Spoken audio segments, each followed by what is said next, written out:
Spoštovani predsednik, spoštovane novinarke, novinarji, lep pozdrav tudi z moje strani. Predsednik je seveda povedal, kaj je bila tema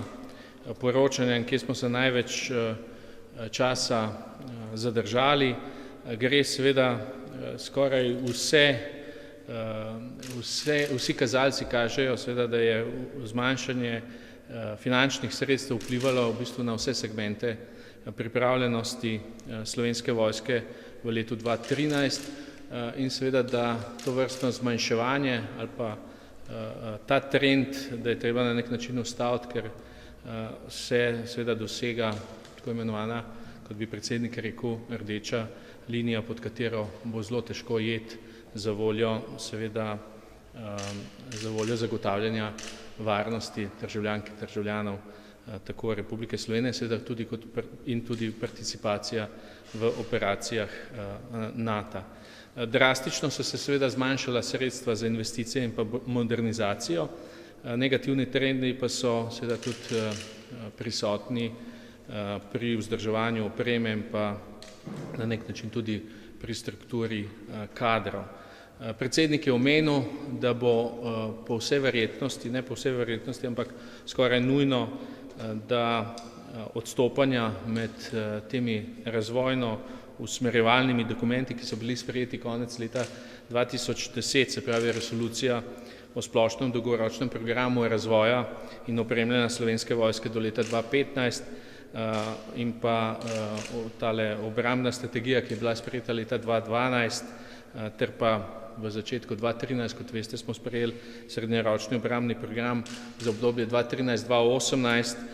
da so razlike ali pa primerjava z realnimi finančnimi zmožnostmi te razlike so prevelike in da bo seveda treba poiskati rešitve za realnejše načrte, ki bodo morale spoštovati, vsi udeleženci bojo mogli seveda spoštovati to. Pozitivno seveda je treba najti tudi pozitivne in predsednik je to že izpostavil, da je pomembno je ta, da smo ohranili pripravljenost na področju mednarodnih operacij in pa misij, ter seveda na področju sodelovanja pri izvajanju zaščite, reševanja in pa pomoči, kjer je Slovenska vojska seveda izvedla vse načrtovane naloge in je kljub tem finančnim omejitvam, o katerih non-stop govorimo, ohranila svojo verodostojnost tako v mednarodnem okolju, kot tudi seveda pri državljankah in državljanih Republike Slovenije se je vedno preskočila ali pa priskoči na pomoč, ko je to najbolj potrebno. Še ena stvar, veste, da jaz vedno izpostavljam varnost vojakov, njihovo osebno zaščito, da seveda sredstva, ki jih je zelo malo, še vedno je razrez ni dober, se pravi 80% zagotavljamo za osebne dohodke, 18% za vzdrževanje opreme in samo 2% za modernizacijo, ampak ta 2% v bistvu namenjamo za pripadnike Slovenske vojske, za zagotavljanje potrebne zaščite in varnosti pri izvajanju njihovih nalog, predvsem na teh mednarodnih misijah in to mora biti ena ključnih nalog tudi v prihodnje. Samo za informacijo, tudi z namenom sprejema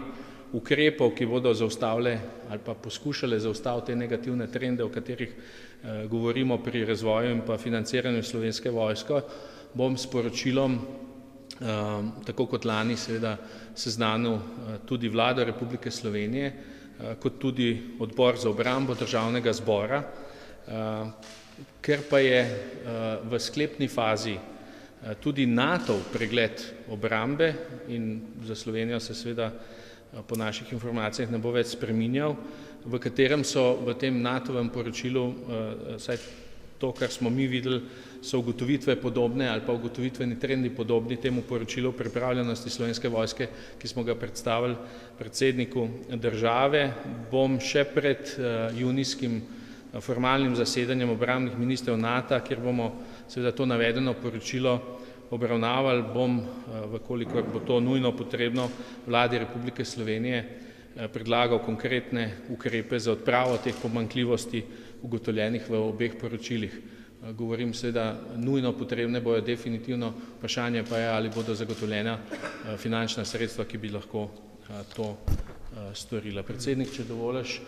bi seveda dal besedo tudi načelniku generalštaba za še bolj. Hvala lepa.